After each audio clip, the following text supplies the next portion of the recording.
Assalamualaikum warahmatullahi wabarakatuh. Innal hamdalillah, segala puji bagi Allah Subhanahu wa taala, nahmaduhu wa nasta'inuhu wa nastaghfiruh. Hanya kepadanya kita memuji, meminta pertolongan serta bertaubat dari dosa-dosa kita. Wa na'udzu billahi min syururi anfusina, dan hanya kepada Allah pula kita meminta agar dijauhkan dari keburukan-keburukan diri kita. Wa min sayyiati a'malina, serta dosa-dosa yang pernah kita lakukan. May yahdihillahu fala mudhillalah, barang siapa yang telah Allah berikan hidayah maka tidak akan pernah sesat selamanya.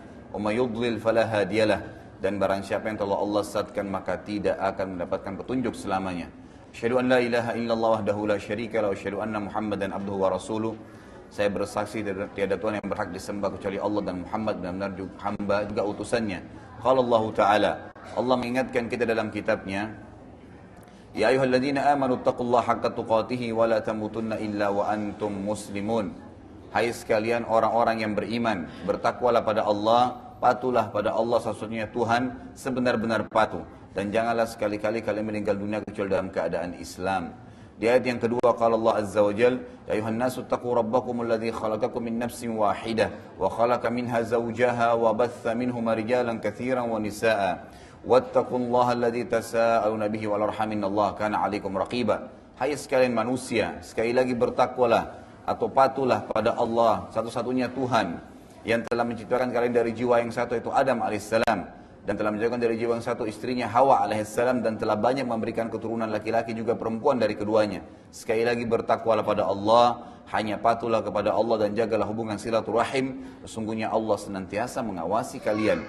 Di ayat yang ketiga, Ya ayyuhalladzina amanu taqullaha wa qulu qawlan sadida yuslih lakum a'malakum wa yaghfir lakum dhunubakum wa may yuti'illaha wa rasulahu faqad faza fawzan 'azima. Hai sekalian orang-orang yang beriman, bertakwalah pada Allah, patuhlah hanya kepada Allah, dan ucapkan kalimat yang benar. Niscaya Allah akan memperbaiki amal-amal perbuatan kalian, mengampuni dosa-dosa kalian.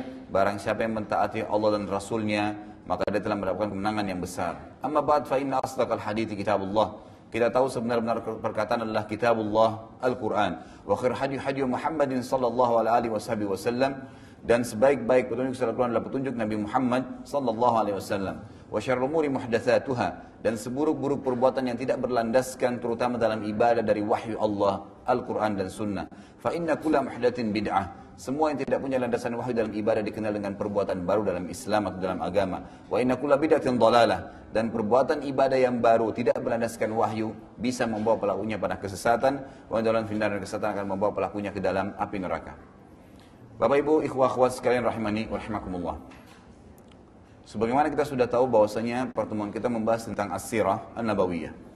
Dan pertemuan yang lalu kita sudah menyampaikan di muqaddimahnya apa manfaatnya mempelajari sirah, dan kita simpulkan di 5 poin besar. Saya sebutkan saja poin-poinnya. Yang pertama adalah ma'rifatun Nabi alaihi salatu wassalam, mengetahui tentang siapa itu Nabi Muhammad sallallahu alaihi wasallam, baik khalqiyah atau khuluqiyah, ya. Baik secara fisik seperti apa, dan juga secara akhlak seperti apa karakternya. Juga yang paling penting adalah bagaimana kita menyelami kehidupan Nabi alaihi salatu wassalam sehari-hari. Bagaimana dia di rumah tangganya, apa yang dia lakukan di rumahnya, bagaimana beliau bermuamalah dengan tetangganya. Karena selama ini kalau orang hanya mempelajari langsung to the point ke hadis, langsung to the point ke fikih, langsung ke inti-inti hukum syariat, maka kita tidak hanya mengetahui perintah dan larangan Nabi alaihissalam. Tapi dengan mempelajari sirah kita jadi tahu Nabi SAW keseharian buat apa sih. Seperti contohnya misalnya dalam hadis sahih riwayat At-Tabarani, Aisyah pernah ditanya oleh beberapa sahabat, apa yang Rasulullah SAW kerjakan di rumahnya? Maka beliau mengatakan, Aisyah radhiyallahu anha, Nabi SAW melakukan seperti salah seorang di antara laki-laki kalian di rumahnya, menjahit sepatunya atau sendalnya kalau putus atau rusak. Kemudian beliau membantu istri-istrinya dalam bekerja. Sampai Nabi SAW dalam riwayat lain pernah membantu Aisyah mencuci piring. Ada perilaku-perilaku yang Nabi SAW lakukan, perilaku biasa, manusia biasa. Yang kita bisa ambil pelajaran besar, bagaimana sebenarnya seorang muslim harus hidup. Tidak harus tegang. Semua itu berlalu seperti biasa. Ada saatnya kita beribadah, ada saatnya berurusan dengan urusan dunia. Dan ini tidak saya rincikan kembali karena sudah kita jabarkan pada pertemuan kita yang lalu. Yang kedua adalah ma'rifatus sahaba ridwanullahi alaihim, mengetahui tentang siapa itu para sahabat. Kenapa kisah Abu Bakar, Umar, Uthman, Ali, Talha, Zubair, Abdurrahman bin Auf dan banyak sahabat-sahabat yang dijamin masuk surga? Kenapa kisah mereka kekal dan Allah Subhanahu wa taala jaga sampai sekarang kita bisa membacanya agar kita mengambil pelajaran apa sih perilaku mereka keseharian, kan? Apa yang mereka lakukan pada saat pagi, siang, sore, malam hari, bagaimana tanggapan mereka terhadap ayat yang turun, bagaimana aplikasi syariat dalam kehidupan mereka, berumah tangga, bertetangga, berbisnis, apa saja. Semua itu adalah perilaku yang sebenarnya dinukilkan kepada kita agar kita mencontohi mereka dan bukan mustahil kita bersama-sama dengan mereka dijamin masuk surga. Poin yang ketiga adalah ma'rifatus sababun nuzul wa sababul wurud. Dengan belajar sirah nabawiyah kita akan mengetahui sebab turunnya ayat. Sebagaimana nanti kita akan masuk ke poin-poin dalam sirah kita, bagaimana ayat-ayat turun bersama dengan kejadian yang terjadi di zaman Nabi SAW dan sahabat ridwanullahi alaihim. Kemudian sababul wurud, sebab disebutkannya hadis. Ini juga sudah kita rincikan. Dan yang keempat adalah ma'rifatu ahwalul kuffar wal munafiqin. Mengetahui tentang perilaku dan keadaan orang-orang kafir serta orang munafik. Siapa itu orang kafir di mata Nabi SAW? Sehingga kita tidak sembarangan mengkafirkan orang. Sebagaimana banyak kelompok Islam sekarang main kafirkan sana, main kafirkan sini, sementara orang itu bersyahadat. Ya, sementara orang itu masih bersyahadat. Jadi tidak bisa sama sekali kita menuduh orang kafir kecuali seperti Nabi SAW telah menuduh mereka. Begitu pula juga dengan orang-orang munafik. Dan yang terakhir adalah poin kelima, manfaat mempelajari sirah, ma'rifatu haqiqatu dinul Islamul haq. Mempelajari tentang atau mengetahui nantinya kebenaran agama Islam. Karena kalau kita pelajari dari awal rentetan sejarah bagaimana Nabi SAW diumatkan jadi Nabi, bahkan sebelumnya dari beliau lahir, keadaan Jazirah Arab, bagaimana rentetan turunnya ayat-ayat Al-Quran bertahap, sampai turunnya ayat-ayat dari Makkiyah, kemudian pindah ke Madaniyah atau di Madinah, sampai Nabi SAW meninggal dunia. Nanti akan kita lihat dengan mempelajari sirah ini, bagaimana terbentuk pribadi kita dan meyakini dengan keyakinan bahwasanya Islam itu agama yang benar. Dan kita tidak akan ragu untuk menganutnya. Memang ini agama yang turun melalui proses wahyu, Jibril turun menemui Nabi Muhammad SAW, dan banyak sekali sahabat yang beriman kepada Nabi SAW. Baik, hari ini insya Allah kita akan masuk ke masalah lebih mendalam. Sebenarnya, Bapak Ibu sekalian, kita sebenarnya bisa membahas langsung dari lahirnya Nabi SAW. Tapi saya sudah menyusun sebuah tema yang saya tidak ingin membahas dulu langsung dari lahirnya Nabi SAW, karena itu umum dibahas oleh banyak ustadz kita. Tapi saya ingin coba tarik kita jauh ke belakang dulu. Salah satu kakek Nabi SAW adalah Nabi Ibrahim dan Nabi Ismail alaihimussalam. Maka kita akan mulai dari kisah mereka, sehingga kita tahu di bagaimana keadaan atau siapa ya jalur keturunan Nabi SAW dan bagaimana keadaan orang-orang Arab sebelum Nabi SAW diutus. Maka akan ada poin-poin penting yang dibahas adalah kisahnya air Zam-Zam, substansial judulnya, dan pembangunan Ka'bah. Dan pembangunan Ka'bah serta di dalamnya tentu ada berurusan dengan perintah tentang haji kan gitu. Dan itu insya Allah akan kita jabarkan nanti. Ini poinnya. Kalau saya lihat mungkin ini yang kita selesaikan pada hari ini. Tidak tahu kalau Allah kasih taufik bisa menyelesaikan lanjutan poin setelahnya itu bagaimana masuknya agama Samawiyah, Yahudi dan Nasrani di Jazirah Arab. Jadi nanti kalau ada yang bertanya, kok bisa ada orang Arab Yahudi ya? Kok bisa menganut agama Yahudi maksud saya?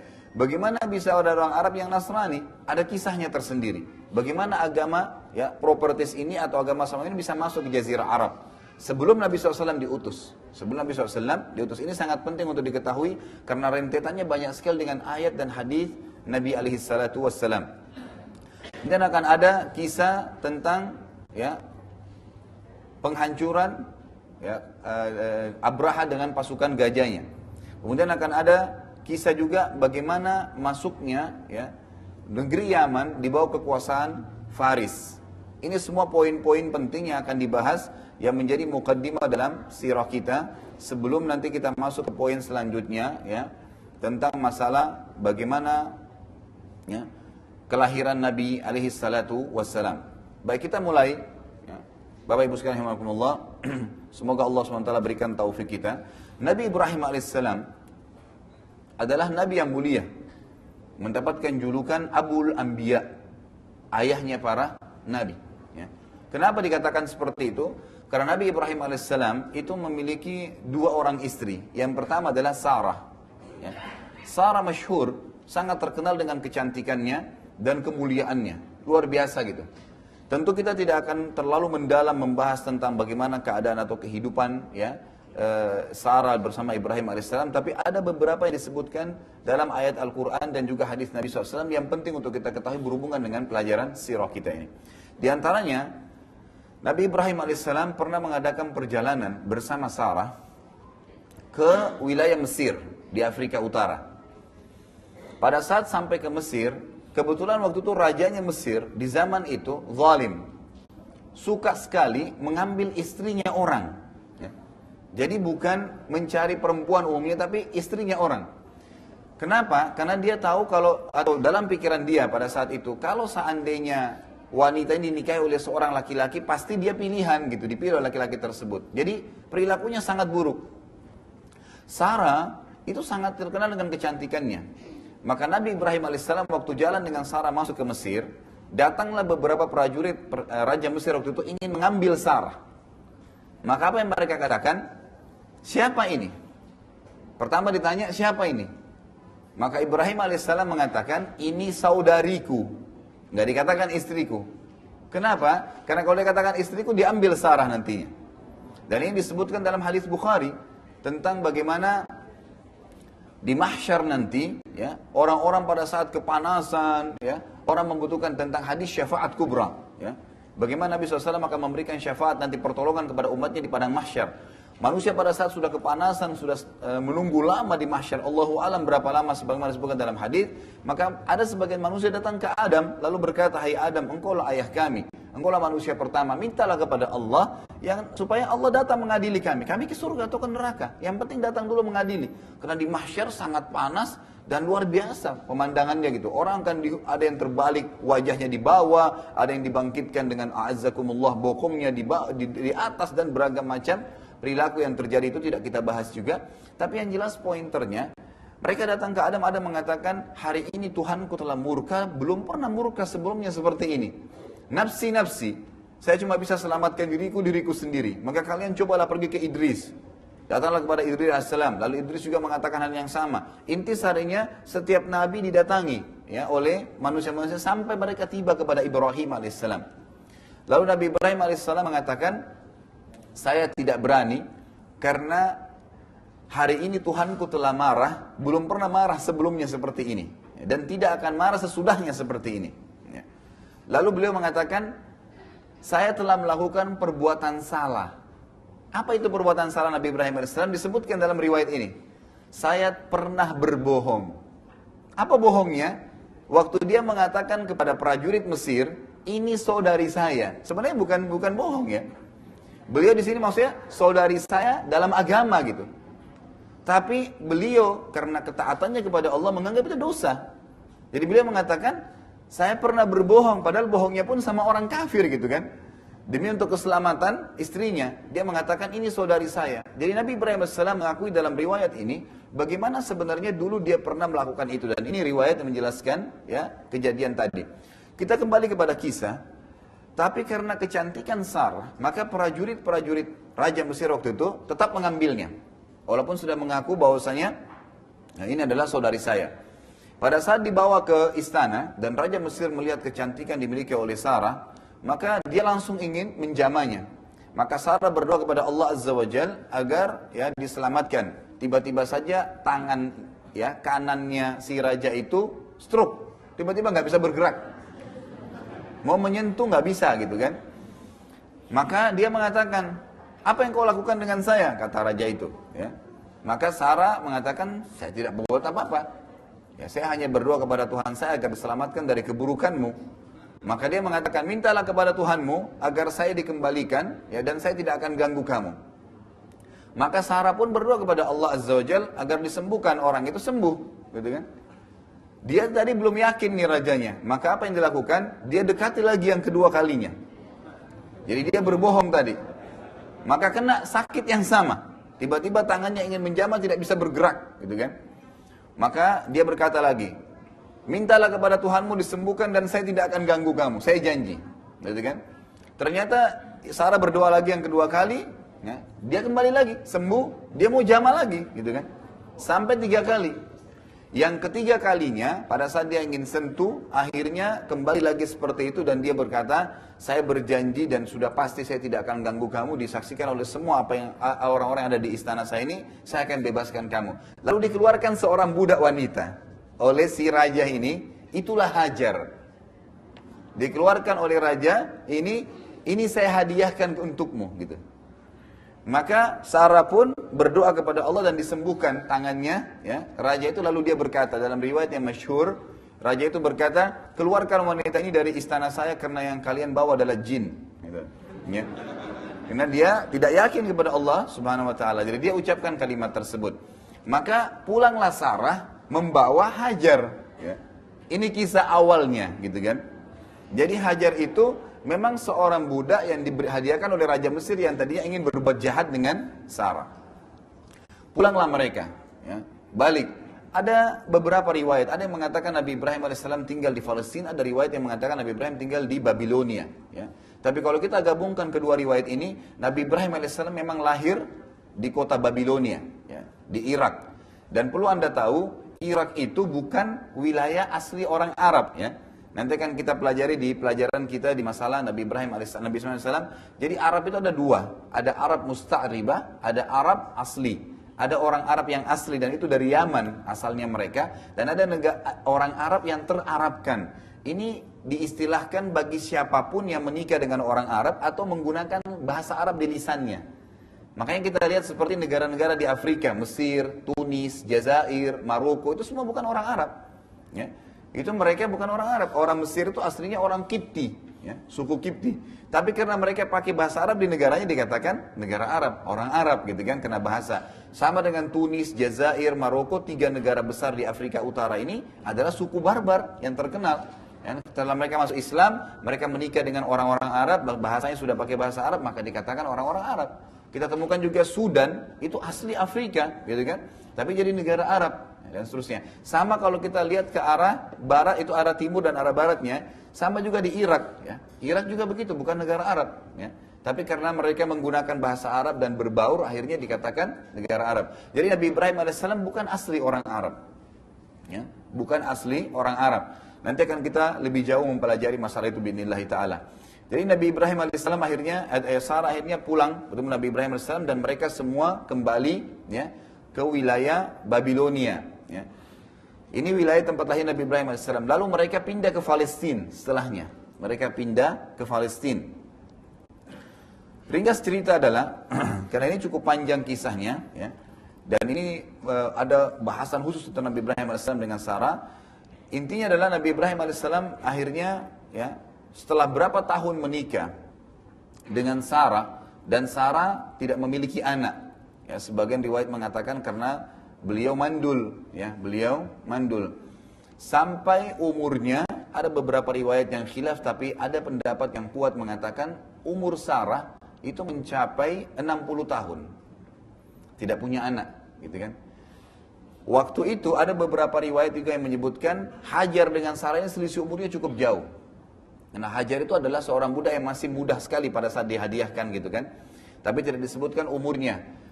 Maka selisih umurnya cukup jauh. Sarah karena merasa khawatir dan merasa kesian dengan Ibrahim AS tidak punya anak, maka dia hadiahkan Hajar untuk dinikahi. Nabi Ibrahim AS pun menikahi Hajar, dan akhirnya dengan setahun menikah, itu punya anak. Anaknya adalah Ismail. Jadi dari Hajar, itu anaknya adalah Ismail. Setelah punya anak, fitrah, ya, Sarah, itu merasa muncul, kenapa kok dia tidak bisa memberikan anak sementara Hajar bisa, gitu kan? Lalu berdoa kepada Allah Azza wa Jalla agar juga dikaruniai anak dalam kondisi umur beliau 60 tahun. Apa yang terjadi? Setelah 2 tahun proses tadi, umur Ismail alaihissalam, maka malaikat datang kepada Nabi Ibrahim alaihissalam, itu memberitahukan berita gembira. Asalnya mereka akan datang untuk menghancurkan kaum Lut, Nabi Lut, ya, yang kaumnya terkenal melakukan homoseksual. Itu keponakan Nabi Ibrahim alaihissalam. Jadi dia keponakan Nabi Ibrahim, dan orang yang paling pertama beriman dengan risalah Nabi Ibrahim adalah Nabi Lut. Setelah diutus beriman, Allah utus menjadi nabi, maka diutuslah dia ke kaumnya. Sebagaimana sabda Nabi SAW dalam hadis sahih muttafaqun alaih, semua nabi diutus untuk kaumnya masing-masing. Jadi sebelum Nabi SAW, itu para nabi berdakwah di masyarakatnya masing-masing. Seperti misalnya Nabi Ibrahim di daerah Palestina, Babilonia, dan wilayah Mekah nantinya. Ada 3 lokasi dakwanya gitu kan. Sementara Nabi Lut, keponakan beliau itu ada di wilayah Yordania. Ya. Kalau sekarang tepatnya batas Yordania dengan Israel ya. Itu ada Laut Mati, di situ wilayahnya dakwanya Nabi Lut. Dan tidak ada kewajiban untuk berdakwah di tempat lain. Jadi khusus di wilayah situ saja. Tapi Nabi Muhammad SAW waktu diutus itu untuk seluruh manusia. Gitu kan. Jadi bedanya di situ. Tapi nabi-nabi sebelumnya tidak. Sama halnya Nabi Isa alaihissalam ya. Nabi Isa alaihissalam dikhusus untuk wilayah sendiri. Jadi keliru kalau ada orang-orang Nasrani mendakwakan agama Nasara sampai ke Indonesia. Itu keliru. Kenapa? Karena Nabi Isa itu hanya khusus untuk Bani Israel gitu loh. Jadi dia bukan untuk kemana-mana didakwai gitu. Kalau Nabi SAW tidak. Wa ma arsalnaka illa rahmatan lil alamin gitu kan. Kami gak utus kamu kecuali untuk seluruh alam semesta. Gitu kan? Jadi jelas sekali. Dalam sebuah hadis sahih kata Nabi SAW, innama bu'ithu ilal ahmari wal aswad. Saya diutus untuk golongan merah dan golongan hitam. Artinya jin dan manusia. Gitu kan? Jadi tidak terkecuali. Baik. Akhirnya malaikat datang untuk menghancurkan kaum Lut yang waktu itu homoseksual dan sudah dakwah tidak mau terima. Tapi sebelum ke tempat kaum Lut, Nabi Lut alaihissalam, mereka mampir dulu di rumahnya Nabi Ibrahim alaihissalam. Malaikat ini yang diutus oleh Allah Subhanahu wa taala. Dengan tujuan apa? Ingin menyampaikan berita gembira kepada Sarah bahwasanya Sarah akan hamil dan melahirkan anak. Karena Sarah tadi berdoa kepada Allah Subhanahu wa taala. Ini menandakan tidak ada yang mustahil bagi Allah Subhanahu wa taala. Bagaimana dalam kondisi umur sudah tua pun, mandul gak bisa punya anak, bisa hamil dengan kekuasaan Allah Subhanahu wa taala. Kita dengarkan kisahnya. Waktu malaikat datang ke rumah Ibrahim alaihissalam, seperti apa sih kejadiannya? Allah sebutkan dalam surah Az-Zariyat. Urutan 51 ayat 24 sampai ayat 30.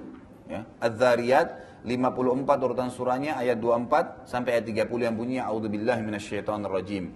Hal ataka haditsu dhaifi Ibrahim al-mukramin id dakhalu alaihi faqalu salaman qala salamun qaumun munkarun faragha ila ahlihi fajaa bi'ijlin samin faqarrabahu ilaihim qala ala ta'kulun fa'awjasa minhum khifatan qalu la takhaf wa basyaruhu bigulamin alim.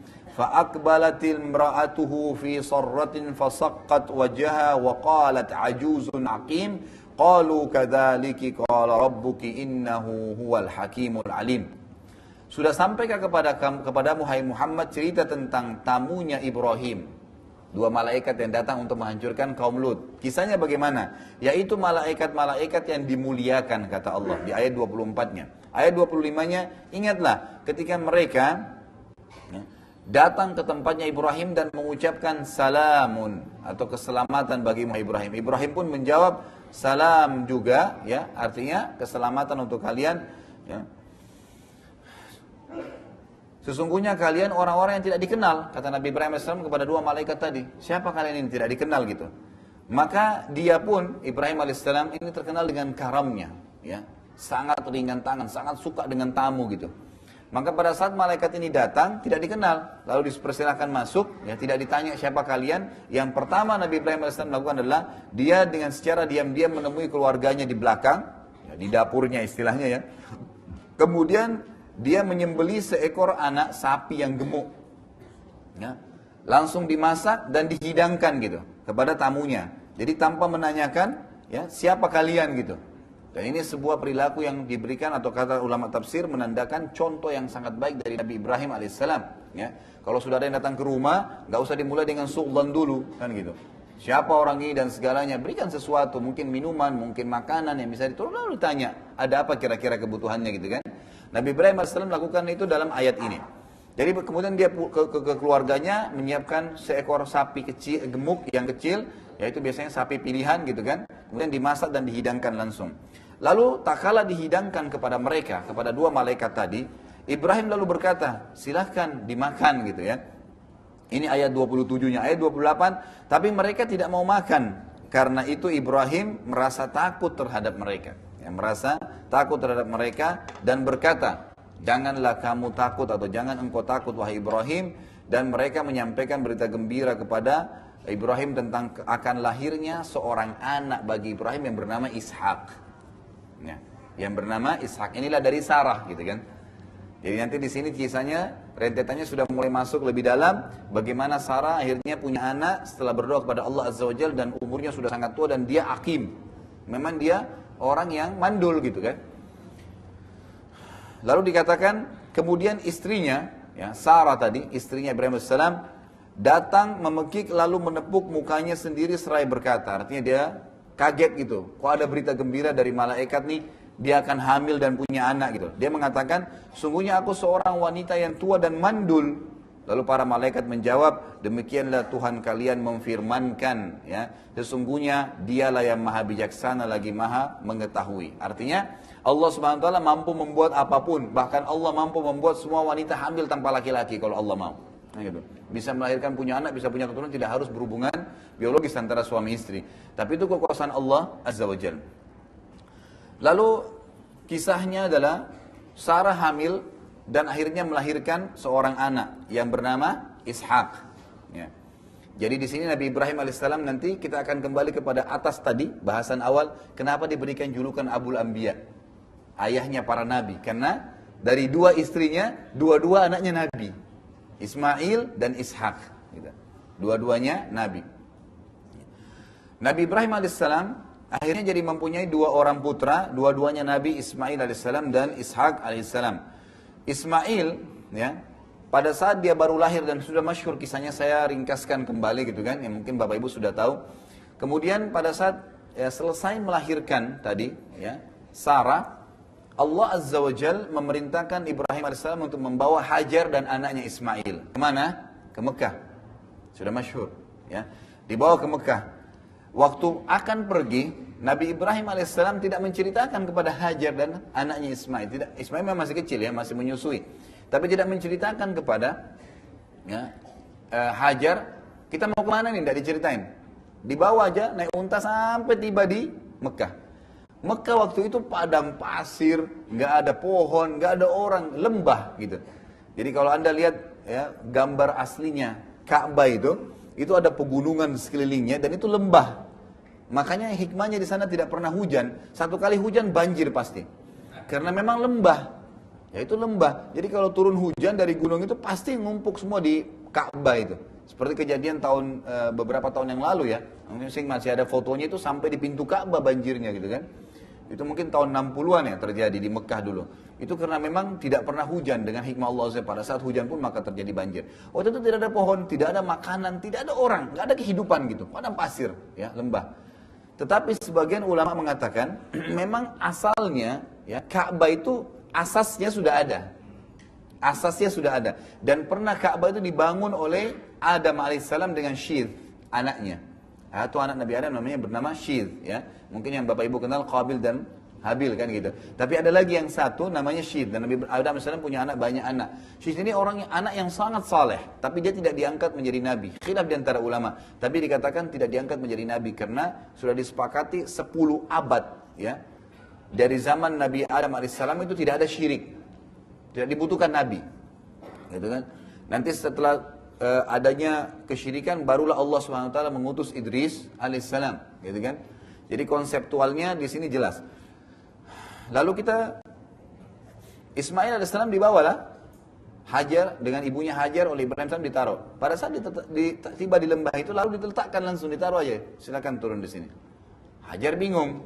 Berkata dalam riwayat Sahih, "Hai Ibrahim, ya, apakah Anda meletakkan kami di lembah ini? Tidak ada kehidupan, tidak ada orang." Kemudian Nabi Ibrahim waktu turunnya itu langsung mau jalan gitu. Loh, ini nggak ada keterangan, nggak ada kejelasan, apa ini, kita mau buat apa di sini gitu. Ya. Lalu Nabi Ibrahim AS karena merasa sedih sebenarnya, ini kan perintah Allah cuma datang wahyunya apa? Antar istrimu dan anakmu Hajar dan Ismail ke Mekah, bas di lembah itu saja, selesai. Untuk apa di sana nggak jelas. Ditaruh aja di sini, pokoknya perintah Allah begitu, nanti datang perintah setelahnya. Maka Nabi Ibrahim AS pun lakukan saja, patuh, ya. Taruh istri dan anaknya, tidak dijelasin. Karena dia merasa sedih, dia nggak lihat kepada Hajar, terus membelakangi. Hajar mengikuti di belakang. "Hai Ibrahim, apakah engkau membiarkan kami di lembah ini?" Gitu kan, tidak ada kehidupan, tidak ada orang. Nabi Ibrahim tidak jawab sampai 3 kali bertanya. Akhirnya Hajar berkata, dan ini riwayat sahih menjelaskan bagaimana keimanan ya Hajar alaihissalam. Dia mengatakan, Allahu amaraka bihadza. Baik, kalau kau tidak bisa jawab Ibrahim, saya ingin tanya. Karena ini kan sudah tahu, Hajar tahu ini ada Nabi Allah. Apakah Allah yang menyuruh engkau melakukan ini? Maka Nabi Ibrahim AS menganggukkan kepalanya sambil menangis gitu, sedih ya Nabi Ibrahim AS waktu itu.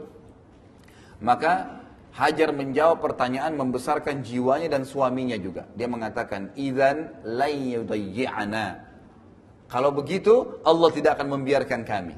Kata-kata lan dalam bahasa Arab itu ada, bahasa Arab kan ada 3 ya. Ada la yang berarti tidak, ada lam dengan mim tidak pernah, dan ada lam dengan nun lan tidak pernah. Di sini dikatakan idzan la yudayyi'na, tidak akan pernah Allah menghilangkan kami, dengan keyakinan luar biasa. Maka Nabi Ibrahim pun alaihissalam mengikuti wahyu langsung pulang gitu. Hajar kisahnya sendirian nih sama Ismail. Dalam riwayat yang masyhur, dalam riwayat Bukhari, riwayat Muslim cukup banyak. Lalu akhirnya dia ya duduk di padang pasir, tidak ada sebuah pohon yang menaunginya, menyusui anaknya. Setelah beberapa saat dia merasa kekurangan, haus, panas gitu kan. Mau butuh air, mau kemana nih gitu. Maka dia pun keliling untuk mencari air, Tidak ditemukan di sekitar situ. Lalu akhirnya dia mendapati 2 bukit yang kita sudah tahu, Safa dan Marwah. Naiklah dia ke Safa, sebuah gunung yang besar, Marwah sebuah gunung yang besar. Tentu sekarang tidak terlalu kelihatan besar ya, karena sudah dikeramik. Dulu itu sangat tinggi gunung itu gitu kan. Ya. Jadi kalaupun sekarang kita juga dari dekat Ka'bah, dekat tawaf jalan itu sebenarnya sudah tinggal menukik tuh. Cuma sudah dikeramik jadi tidak terasa gitu kan. Dan perlu Anda tahu nanti kalau sa'i haji itu tidak perlu sampai ke atas ya. Makanya Bapak Ibu naik sampai ke atas itu nggak perlu. Yang penting sudah naik menanjak itu sudah cukup, sudah bisa memulai sa'inya. Baik, dia naik ke Safa. Kenapa tuhnya sampai naik ke Safa? Karena di padang pasir kalau tempat itu kering sekali, biasanya dan panas matahari itu sangat ya panas gitu kan. Nanti matahari itu bisa memantulkan cahaya air dari tempat lain. Tapi dia fata morgana, nggak ada gitu kan. Itu sering terjadi karena panasnya cuaca. Mungkin kalau di sini juga sangat panas cuaca. Kalau Bapak Ibu lagi perjalanan yang jauh gitu kan, coba lihat di kejauhan seperti ada genangan air, padahal sebenarnya tidak ada. Itu pantulan dari tempat lain gitu kan. Maka Hajar alaihissalam itu melihat dari Safa, seakan-akan di Gunung Marwah itu ada air. Enggak ada, mulailah dia sa'i tadi. Sa'i itu artinya berjalan. Ya, jadi istilah sa'i itu adalah berjalan gitu kan. Dia jalanlah turun gitu kan. Di tengah-tengah lembah yang ada lampu hijau 2, disuruh lari kecil. Tahu nggak kenapa disuruh lari? Jadi dari situ dulu itu udah mulai menukik ke Marwah. Untuk supaya bisa gampang naiknya ke atas, maka beliau lari gitu kan. Lari dulu supaya nanti naik ke atas Marwah itu bisa lebih gampang gitu. Naiklah ke Marwah, dilihat lagi ke arah Safa, seakan-akan ada air tapi tidak ada. Turun lagi dia ke Safa sampai 7 kali. Yang gitu. Apa yang terjadi yang paling besar yang kadang-kadang tidak disentuh secara imaniah oleh para ustadz kita, Bapak Ibu sekalian, adalah Hajar alaihissalam karena memang patuh kepada Allah dan mengikuti perintah suaminya tadi, lalu apapun yang dia kerjakan, termasuk ya sa'i tadi mencari air untuk Ismail, niatnya hanya sebagai seorang ibu saja. Karena dia tulus untuk itu, Allah jadikan selama orang sa'i sampai hari kiamat Hajar panen pahalanya. Ini dari sisi imaniah yang tidak disadari. Apa pelajaran paling besar? Bahwasanya ya, siapapun yang mengerjakan sesuatu karena Allah, berjalan ingin jenguk orang tuanya, menjenguk saudaranya yang sakit, membantu orang, setiap langkah itu bernilai pahala di sisi Allah SWT. Dan ada pasti bekasnya. Selama ketulusan itu ada. Di sini Hajar hanya sekedar mau cari air buat anaknya, nggak ada pikiran lain. Ya, tapi itu sesuatu perilaku yang baik. Dan tadi dia patuh dengan perintah Allah kepada suaminya dan dia dukung suaminya untuk itu, maka Allah SWT memudahkan. Selama orang sa'i, bayangkan nih, kalau orang sa'i, saya berapa kali pergi, kalau haji, kalau umroh, itu apalagi Ramadan, luar biasa. Jutaan orang di situ kan, berapa banyak tuh pahalanya gitu kan. Kalau Allah catatin satu sa'i, satu pahala saja per orang, kali sekian juta, kali setiap hari gitu kan. Sampai hari kiamat itu berapa banyak pahala yang dipanen oleh Hajar alaihissalam. Berarti bentuk ketaatan kepada Allah dan suami itu sesuatu yang luar biasa ya bagi seorang wanita. Baik, kita kembali ke poinnya. Setelah 7 kali dia berjalan, dia melihat, baru Hajar menyadari ternyata ya tidak ada air di sini gitu. Dan Ismail itu ditinggal sendiri, karena tempatnya Ismail cukup jauh dari situ. Ternyata waktu Hajar, karena sudah keletihan, capek mencari, tidak dapat, ada beberapa athar, tapi yang paling rajih sebenarnya Jibril alaihissalam datang. Datang tapi tidak lihat oleh Hajar, lalu mengebaskan sayapnya sehingga membuat tanah di padang pasir itu mengeluarkan air, mata air. Yang kita tahu dengan Zam-Zam, gitu kan? Ada riwayat lain yang mengatakan keluar Zam-Zam itu mata air dari bekas telapak kaki untanya Nabi Ibrahim alaihissalam, tapi ini marjuh, pendapat yang ya tidak terlalu kuat ya, lebih kuat tadi Jibril alaihissalam yang datang. Ada pendapat lain juga yang mengatakan bahwasanya keluar dari sentakan kaki Nabi Ismail pada saat menangis, gitu kan. Tapi yang paling kuat adalah Jibril alaihissalam datang. Jibril alaihissalam datang dan mengebaskan dengan sayapnya sehingga keluarlah mata air tersebut. Baik, ada pertanyaan kecil. Selama ini Bapak Ibu sekalian sudah tahu Zam-Zam itu namanya air ya. Tahu nggak apa artinya Zam-Zam? Ya. Jadi Zam-Zam itu pada saat dilihat airnya oleh Hajar alaihissalam, karena gembiranya gitu kan, maka beliau membuat seperti bendungan. Kalau orang lagi di pantai itu buat bangunan gitu kan, padang itu pasir dikumpulin, takutnya airnya habis karena ini padang pasir gitu kan, maka dikumpullah sambil mengucapkan Zam-Zam gitu loh, berkumpullah gitu. Jadi Zam-Zam itu artinya berkumpul gitu kan. Maka ditutuplah. Kata Nabi SAW dalam hadis Bukhari Muslim, semoga Allah merahmati ibunya Ismail. Kalau dia biarkan, maka akan menjadi lautan yang luas. Tapi karena ketakutannya seorang ibu, jangan sampai habis nih air gitu kan. Maka ditutuplah, ditahan. Jadi akhirnya dia cuma sekedar seperti mata air seperti itu. Baik, akhirnya Hajar pun alaihissalam minum dari situ, mulailah hidup. Karena yang paling penting air. Dan subhanallah, Zam-Zam itu sebagaimana dalam hadis sahih dikatakan Zam-Zam ya bagi orang yang meminumnya, boleh niat apa saja. Ya. Sebagaimana Imam Syafi'i rahimahullah mengatakan, saya minum Zam-Zam dengan 3 niat. Saya minta agar ya panahan saya tidak pernah meleset, kemudian dan itu berhasil, kata Imam Syafi'i rahimahullah, berhasil, saya tidak pernah meleset lagi setelah minta di Zam-Zam, dari minum Zam-Zam itu. Saya meminta agar yang kedua menjadi alimnya muslimin, menjadi ulama, ternyata benar. Dan yang ketiga saya minta dimasukkan surga dengan minum Zam-Zam. Jadi jangan minum Zam-Zam cuma minta disembuhin penyakit itu kecil gitu kan. Minta semuanya. Ya. Tapi Zam-Zam ya bukan datang kepada orang yang dianggap pintar, airnya diludahi terus diminum gitu kan. Itu penipuan ya, penipuan terhadap masyarakat. Jangan pernah Anda minum air yang ditiup-tiup oleh orang, nggak pernah itu. Nabi SAW tidak pernah tiup-tiup air, apalagi meludah. Iya kalau sikat gigi, kalau enggak gitu kan. Kan mentransfer penyakit ke kita gitu. Baik, tapi kalau memang Anda mau benar, kembali kepada Zam-Zam. Zam-Zam memang benar. Dan kata Nabi SAW, Zam-Zam itu minuman sekaligus makanan yang mengenyangkan. Itu hadis sahih, kan gitu. Jadi makanya orang minum Zam-Zam itu sudah cukup bagi dia walaupun tidak makan. Beberapa sahabat pernah selama 3 pekan di Mekah, mereka tidak makan apa-apa, cuma minum Zam-Zam dan tercukupkan gitu. Ya, itu sebuah ya, Allah Azza wa Jalla, sebuah karunia dari Allah SWT kepada umat ini. Baik, hiduplah Hajar pada saat itu. Nabi Ibrahim alaihissalam waktu pulang, ya, dalam perjalanan berdoa kepada Allah Subhanahu Wa Taala, berdoa kepada Allah Subhanahu Wa Taala. Ini ya. Dalam Al-Quran dikatakan terjemahnya, sesungguhnya saya meninggalkan keluarga saya biwadin ghairi dzi dzar'in inda baitikal muharram. Ya Allah, aku meninggalkan istri anakku di sebuah wadin itu lembah. Biwadin ghairi dzi dzar', tidak ada sedikit pun pohonnya. Kata-kata dzi dalam bahasa Arab atau dzu itu berarti sesuatu yang melampaui batas.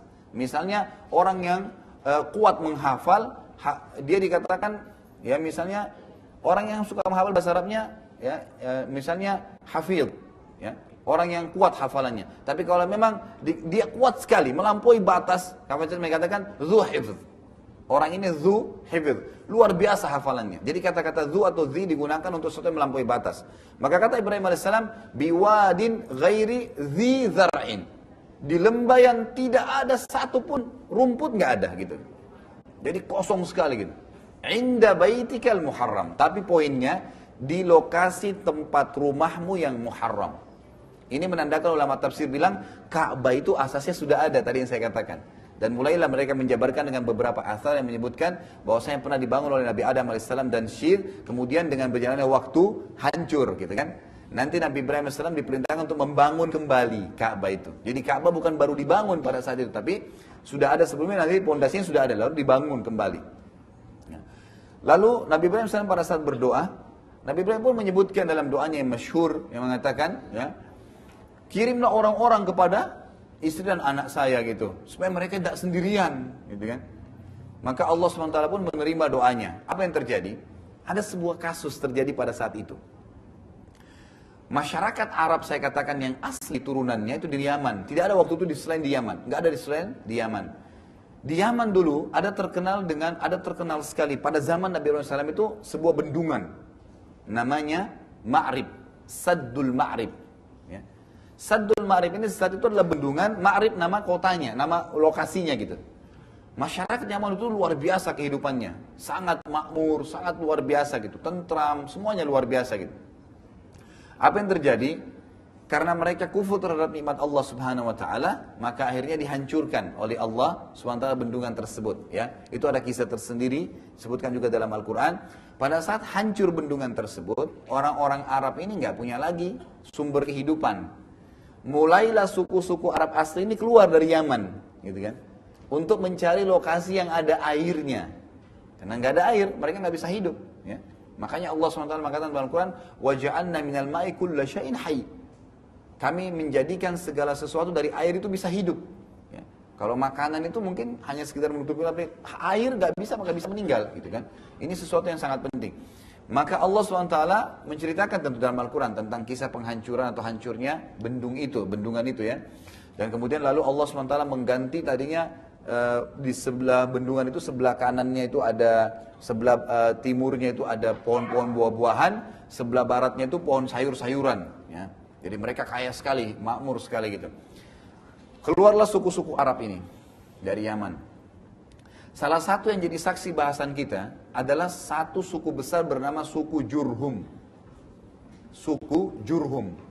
Ini suku yang masyhur sekali, termasuk besar gitu. Suku Jurhum ini tujuannya mau ke negeri Syam, ya, mau ke negeri Syam.